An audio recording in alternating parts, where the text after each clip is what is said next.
দর্শক, ইসরায়েলের প্রধানমন্ত্রী বেনিয়ামিন নেতানিয়াহু তিনি জানিয়েছেন পৃথিবীতে একটি দেশ ইসরায়েলকে পাগলের মতো ভালোবাসে।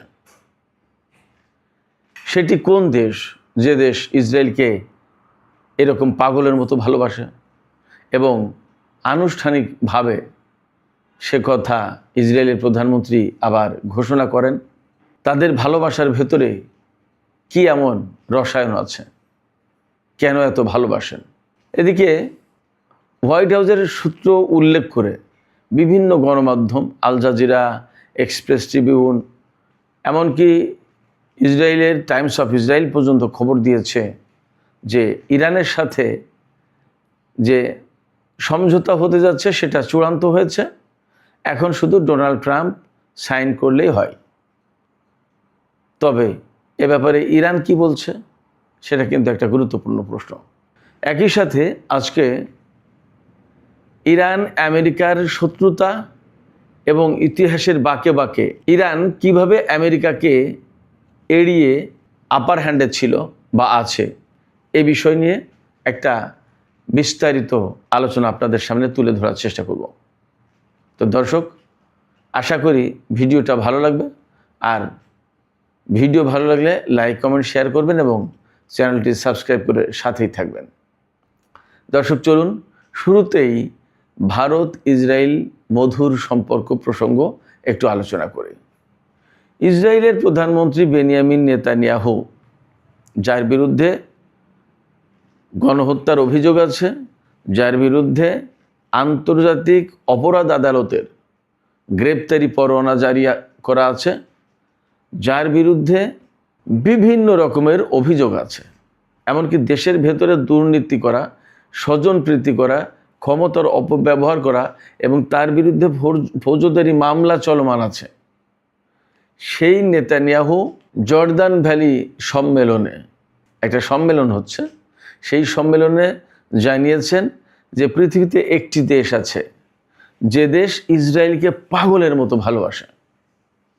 তিনি বলেছেন একই সাথে যে যখন সারা বিশ্বের বিভিন্ন জায়গায় ইসরায়েলকে অবৈধ এবং অগ্রহণযোগ্য রাষ্ট্র হিসেবে তুলে ধরার চেষ্টা করা হচ্ছে, বা অনেক দেশ যখন ইসরায়েলকে বয়কট করছে বা সম্পর্ক ডাউনগ্রেডেড করছে, তখন পৃথিবীতে একটি দেশ ইসরায়েলকে পাগলের মতো ভালোবাসে, সেই দেশটি হচ্ছে ভারত।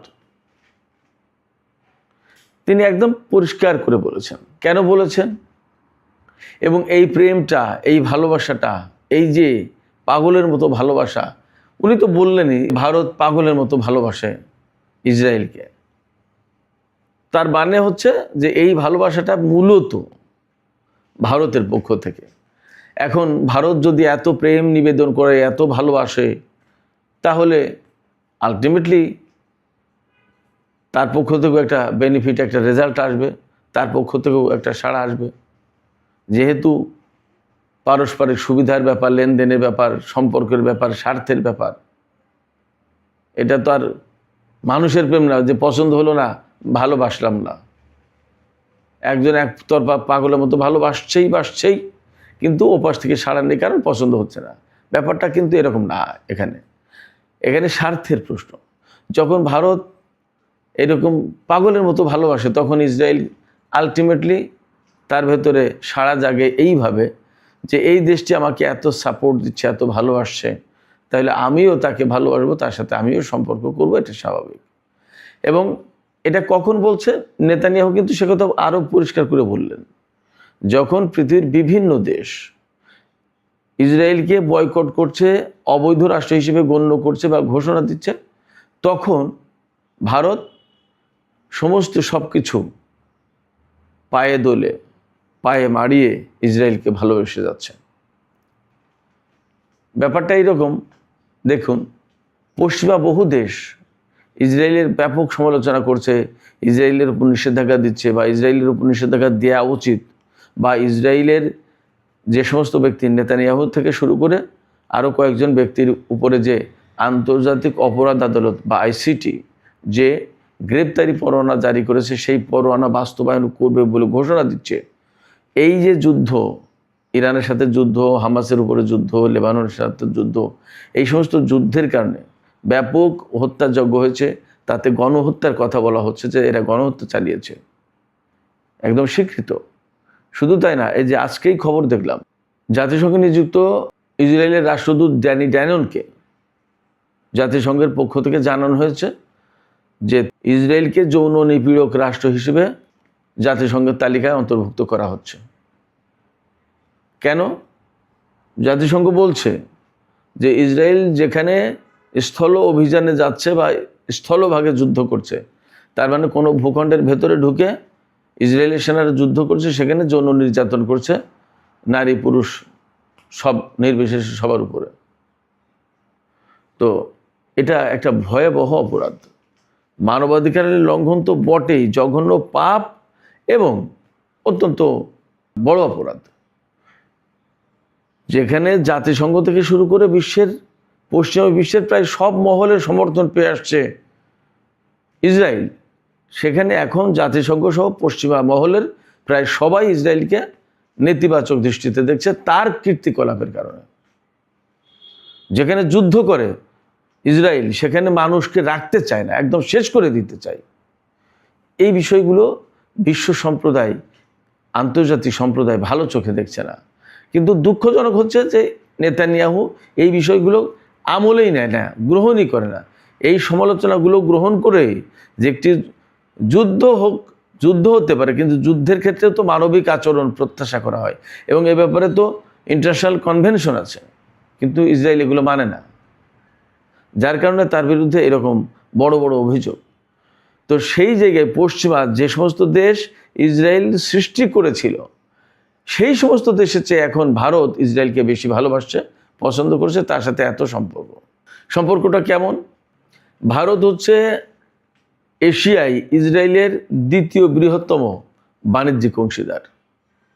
2022-23 অর্থ বছরে ভারতের সাথে ইসরায়েলের সামরিক অংশ বাদ দিলে, সামরিক চুক্তি লেনদেন এ সমস্ত বাদ দিলে 1077 কোটি ডলারের, অর্থাৎ 10.77 বিলিয়ন ডলারের লেনদেন হয়েছে ইসরায়েল এবং ভারতের ভেতরে।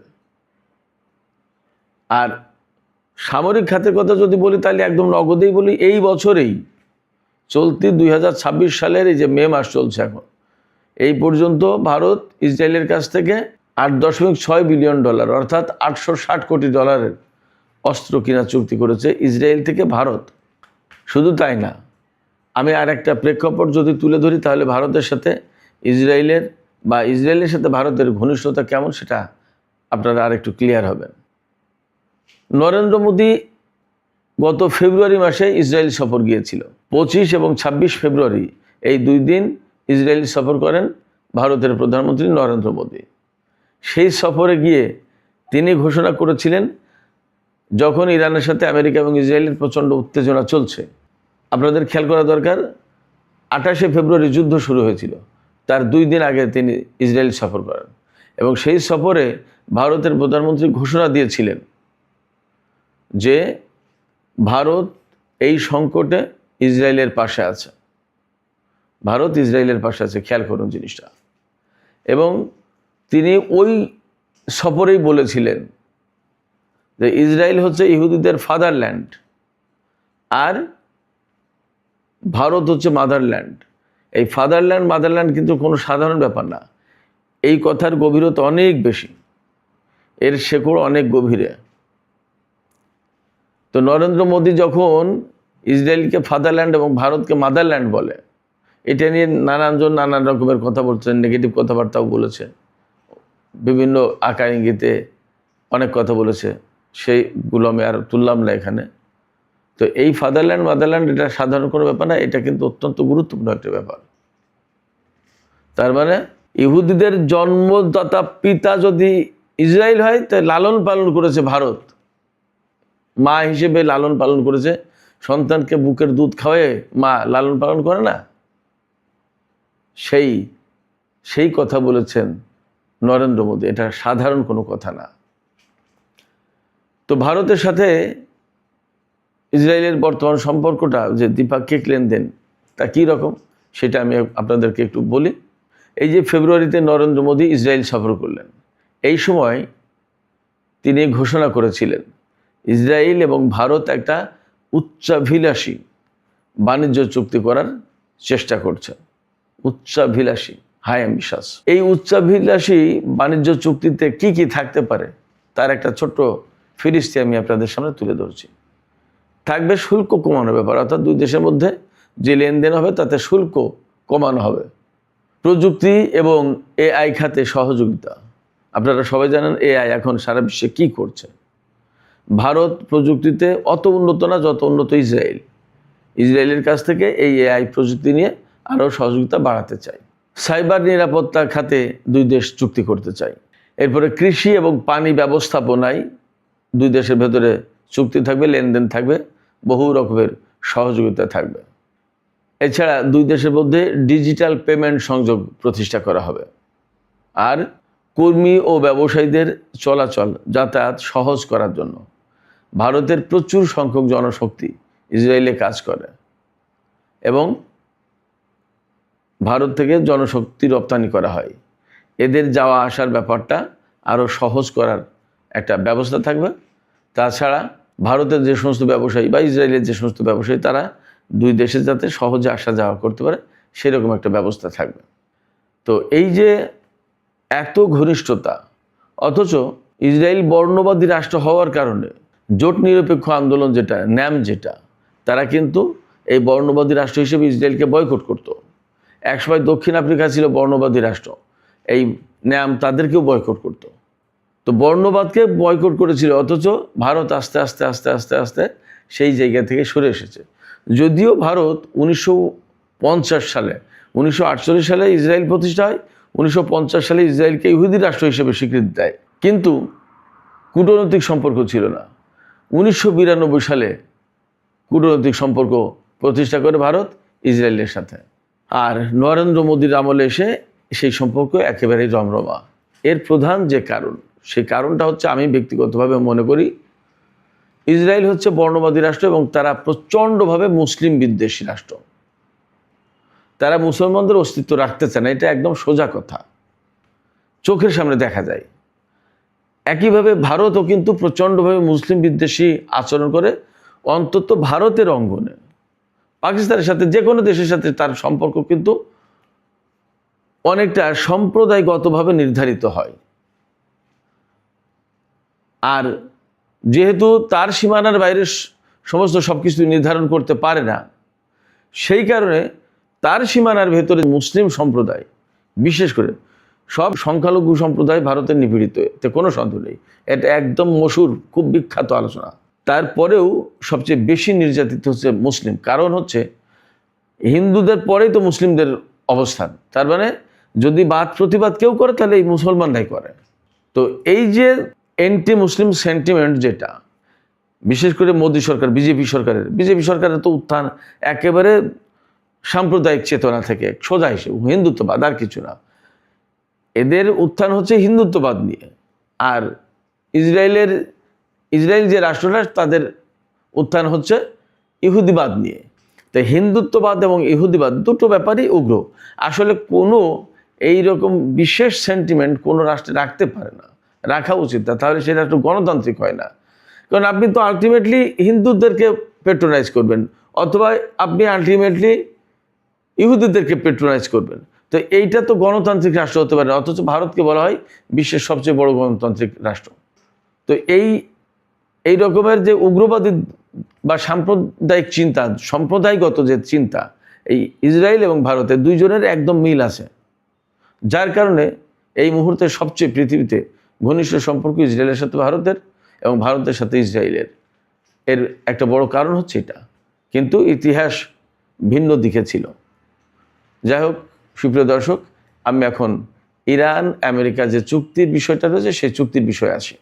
হোয়াইট হাউসের কয়েকটি সূত্রের বরাদ্দে বিভিন্ন গণমাধ্যম বলছে, আন্তর্জাতিক গণমাধ্যম বলছে যে ইরানের সাথে আমেরিকার যে চুক্তি হবে, সমঝোতা হবে, সেটা একদম চূড়ান্ত পর্যায়ে চূড়ান্ত হয়েছে। এখন শুধু প্রেসিডেন্ট ডোনাল্ড ট্রাম্পের সিগনেচার বাকি। যতক্ষণ পর্যন্ত সিগনেচার না হচ্ছে আসলে ততক্ষণ পর্যন্ত বলা যাচ্ছে না যে চূড়ান্ত হলো।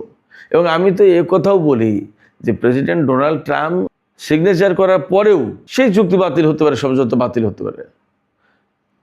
দেখা গেল যে বাস্তবায়ন করার 7 দিন 2 দিন 4 দিন পরে বললো যে না, আমরা এই চুক্তি বাদ দেবো, মানলাম না। কি করবেন? কি করার আছে? কিছুই করার নেই। এটা হতে পারে। আবার প্রেসিডেন্ট ডোনাল্ড ট্রাম্প অনুমোদন দিলেই যে শেষ কথা তা কিন্তু না। 2 পক্ষের সমঝোতা চূড়ান্ত হয়েছে, তার মানে ইরান আমেরিকার আলোচনা হয়ে সমঝোতা হয়েছে। কিন্তু যদি দেখা গেল যে আমেরিকা কোনো একটা চেঞ্জ করে দিয়ে সই করে বলছে এটা চূড়ান্ত ঘোষণা, তাহলে তো ইরান মানবে না। সেক্ষেত্রে এমন আশঙ্কাও আছে। তাহলে সমঝোতা হলেই প্রেসিডেন্ট ডোনাল্ড ট্রাম্প সই করলেই সেটা শেষ কথা না, সেটা শেষ হয়ে যাচ্ছে না। ইরানেরও সে থাকতে হবে, ইরানের পক্ষ থেকেও চূড়ান্ত ঘোষণা আসতে হবে। তবে আমরা বলবো যে হ্যাঁ, সমঝোতা হলো এবং এটা বাস্তবায়ন করতে যাচ্ছে। বাস্তবায়ন করার পরে যদি সেটা স্মুথলি চলে, যুদ্ধবিরতির লঙ্ঘন না হয়, তাহলে সেটা অন্য কথা। তবে একটা ট্যাকটিক্স আমরা দেখছি ইসরায়েল এবং আমেরিকার, ইরানের সাথে বা লেবাননের সাথে বা ফিলিস্তিনিদের সাথে আমেরিকা বা ইসরায়েল এরা যুদ্ধবিরতি চুক্তি করে মার ঠিকই ভিতরে দিতেই থাকে, তারা হামলা চালাতেই থাকে। এই যে লেবাননের সাথে কিন্তু ইসরায়েলের যুদ্ধবিরতি আছে, অথচ প্রতিদিন কি পরিমাণে, কি ব্যাপকভাবে ইসরায়েল হামলা চালাচ্ছে। উপায়হীন হয়ে লেবাননের যে প্রতিরোধ গোষ্ঠী তারাও হামলা চালাচ্ছে, জবাব দিচ্ছে। এবং এই যুদ্ধবিরতি কার্যকর হওয়ার পর থেকে এবং তো 23-24 জন বা তারও ইসরায়েলের পক্ষ থেকে সম্ভবত 23 জনের কথা বলেছে সেনা মারা গেছে।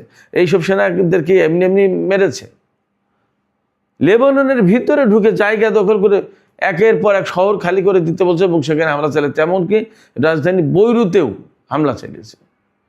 এর মানে আমি এই কথাটা তুললাম আমি এই কারণে যে চুক্তি হয়ে গেলেই যে সেটা স্মুথলি চলবে, যুদ্ধবিরতি লঙ্ঘন করে যে হামলা চালাবে না তা না। তবে ইরানের পক্ষ থেকেও সম্ভবত পাল্টা জবাব দেওয়া হবে। ইরান এটাও মনে করবে না যে আমার সাথে চুক্তি হয়েছে, আমার এই চুক্তি বাস্তবায়ন করার সময় যদি আমি আবার আমেরিকা হামলা চালিয়েছি, আমি যদি হামলা চালাই তাহলে কেমন হবে, হয়তো সেটা করবে না ইরান। আমেরিকার পক্ষ থেকে ইরানের উপর হামলা করলে ইরানের পক্ষ থেকেও পাল্টা জবাব হবে। ব্যাপারটা এইরকম হয়ে থাকতে, তা সে যুদ্ধবিরতির ভেতরে হোক আর বাইরে হোক। কারণ ইরানের পক্ষ থেকে বক্তব্য হচ্ছে যুদ্ধবিরতির ভেতরে যদি আমেরিকা হামলা চালাতে পারে তাহলে আমরা কেন জবাব দিতে পারবো না। তো এই যুদ্ধবিরতির যে ব্যাপারটা, এটা 60 দিনের জন্য চলবে। অর্থাৎ আনুষ্ঠানিকভাবে এখন যুদ্ধবিরতি 60 দিনের জন্য বাড়ানো হবে যদি চুক্তি চূড়ান্তভাবে সই হয়। এই 60 দিনের ভেতরে ইরান এবং আমেরিকার ভিতরে আলোচনা হবে। তাতে হরমুজ প্রণালী খুলে দেয়া, তারপরে পরমাণু কর্মসূচি এবং ইউরেনিয়াম, সমৃদ্ধ ইউরেনিয়াম, এই সমস্ত বিষয় নিয়ে আলোচনা হবে। কিন্তু ইরান তো আগেই তার রেড লাইন বলে দিয়েছে যে পরমাণু কর্মসূচি বন্ধ করা হবে না, সমৃদ্ধ ইউরেনিয়াম কারোর হাতে দেওয়া হবে না, এবং হরমুজ প্রণালী কোনো মতে আগের অবস্থায় যাবে না, কন্ট্রোল যেভাবে হোক ইরান এবং ওমানের হাতে থাকবে। সেক্ষেত্রে এই জায়গায় সম্ভবত ইরান আপোস করবে না। দেখা যাক কীভাবে প্রাথমিক চুক্তিটা আগে হোক, তারপরে দেখা যাক পরে বৃহত্তর চুক্তি হয় কি হয় না। সুপ্রিয় দর্শক, আমি এই আলোচনায় একটা বিষয় আনতে চেয়েছিলাম যে ইতিহাসের বাঁকে বাঁকে ইরান এবং আমেরিকার সম্পর্ক কিভাবে চলেছে এবং কিভাবে ইরান আপার হ্যান্ডে ছিল। আমি সেই আলোচনাটুকু এখানে করতে পারলাম না, কারণ ডিউরেশন অনেক বেড়ে যাবে। একটু ধৈর্য ধরুন, আশা করি আজকে রাতের ভিডিওতেই এই বিষয়টা নিয়ে আলোচনা করব। তো এখনকার আলোচনা আমি এখানে শেষ করতে চাই। আলোচনা শেষ করার আগে আপনাদের কাছে প্রশ্ন রাখতে চাই যে আমেরিকা এবং ইরানের ভেতরে যে চুক্তি হতে যাচ্ছে বলে হোয়াইট হাউসের বিভিন্ন সূত্রের বরাত দিয়ে আন্তর্জাতিক গণমাধ্যমগুলো জানাচ্ছে, আপনারা কি ধারণা করছেন, আপনারা কি আশা করছেন যে আসলে চুক্তিটা কি ফাইনালি হতে পারে, নাকি আবারও এই চুক্তি হুমকির মুখে পড়বে, বাতিল হয়ে যেতে পারে? আপনারা প্রেডিকশন করুন, কারণ যদি চুক্তি হয় তাহলে 2-1 দিনের ভেতরে হয়তো ঘোষণা চলে আসবে। আপনাদের প্রেডিকশনটা কি হয় দেখতে চাই। তো সুপ্রিয় দর্শক, আজকের আলোচনা এখানেই শেষ করছি। আপনারা সবাই ভালো থাকুন। আল্লাহ হাফেজ।